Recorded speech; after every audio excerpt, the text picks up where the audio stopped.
বন্ধুসকল, বিয়াত যে যৌতুক দিয়ে তাৰে ওপৰত এটা আলোচনা কৰিব বিচাৰিছোঁ আপোনালোকৰ লগত কমেণ্টত। বিয়াত যৌতুক দিয়াটো জৰুৰী বা নিদিলেও হয়। বহু ব্যক্তিয়ে যৌতুক দিব নোৱাৰে, তাৰ ফলত ছোৱালীবোৰ বিয়া দিয়াত অসুবিধা হয়। দুখীয়া মানুহ, সা সম্পত্তি নাই, মাটি বাৰী বিক্ৰী কৰি পেলাই হ'লেও যৌতুক দিয়ে। তাৰপিছত আকৌ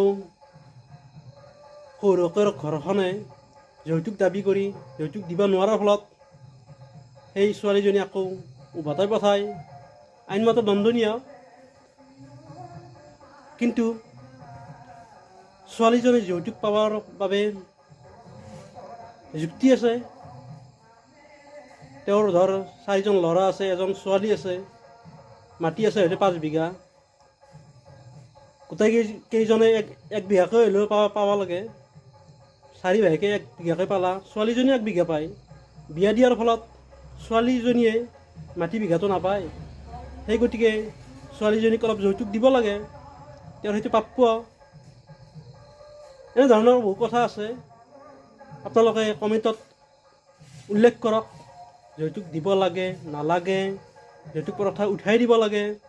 যৌতুকৰ ফলত বহুত ছোৱালীৰ মৃত্যু হৈছে, শহুৰেকৰ ঘৰৰ পৰা গুচি আহিব লগা হৈছে, বহুত যাতনা ভুগিছে। আপোনালোকে তাৰ ওপৰত এটি কমেণ্ট কৰক, ভাল লাগিব। Thank U.